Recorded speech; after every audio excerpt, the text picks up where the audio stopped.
The Shanghai Auto Show 2025 was supposed to be just another big international event, a place for global brands to show off their polished concepts, their updated models, their annual promises. But instead, it became something entirely different, a turning point. A moment where the world realized that China's electric vehicle industry wasn't just catching up. It had already taken the lead. From the moment the gates opened, you could feel it.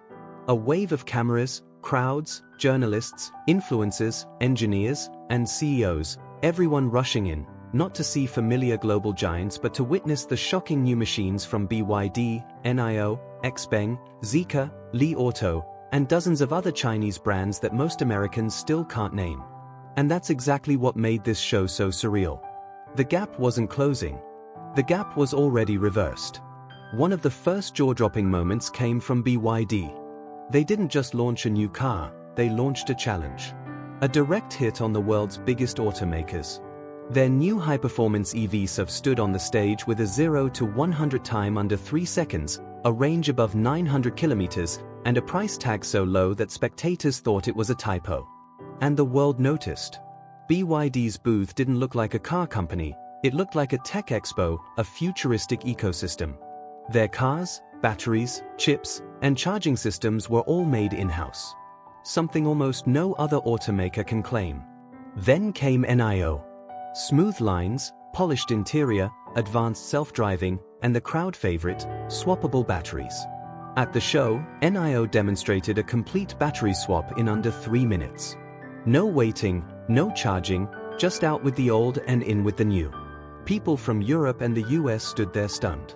Because while they were celebrating 350 kilowatts fast chargers, China had already moved beyond the charger itself. XPeng walked in with a message: intelligence is the new horsepower. Their latest model used a self-driving system so advanced that the company claimed it could navigate dense city streets without HD maps.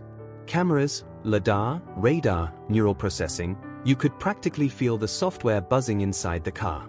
And foreign journalists quietly whispered something they never thought they'd say: Tesla needs to watch out. Zeekr showed something else: design. Bold, premium, futuristic. The kind of styling that feels more Scandinavian than Chinese. Yet the performance was unmistakably next generation. Power outputs rivaling European sports cars, interiors better than German luxury brands, and efficiency numbers that left engineers speechless. For years, people mocked Chinese cars for copying. At Shanghai 2025, it became obvious that era was long gone. Now, the world was copying China. Li Auto brought in the big guns, massive family SUVs loaded with screens, voice assistants, ambient lighting, and hybrid long-range systems that genuinely removed every hint of range anxiety. These weren't just vehicles, they were rolling smart homes. People sat inside and forgot they were in a car. But the moment the world truly realized what was happening was when the lesser-known Chinese startups stepped forward. Companies with names many outsiders had never heard of suddenly revealed EVs that looked ready for production tomorrow. Sports cars, MPVs, futuristic vans, rugged electric pickups, autonomous shuttles, you name it, China had it on display. And the shocking part? Almost all of them were affordable. What stunned American visitors wasn't just the performance, the technology, or the design. It was the speed, the pace, the scale. China wasn't unveiling 1 or 2 new EVs.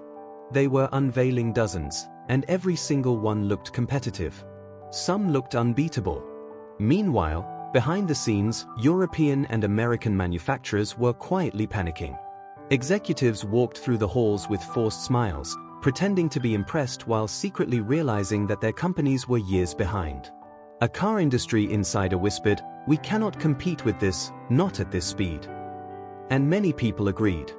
The Shanghai Auto Show 2025 wasn't just a car exhibition, it was a warning. A message that the global balance of power in the auto industry had shifted. China wasn't the challenger anymore. It was the gravitational center of the EV universe. But the real question is America ready? Because the truth is, this is no longer about cars. It's about technology, about ecosystems, about supply chains, about who controls the future of mobility. Every EV unveiled at Shanghai showed one undeniable reality: China no longer follows trends. China creates them. Battery tech, software, production efficiency, AI integration, charging infrastructure, China leads in every category. And at this year's show, that dominance was impossible to ignore. American companies could only watch as Chinese brands demonstrated hardware and software that the US might not have for another 5 years. And the biggest surprise?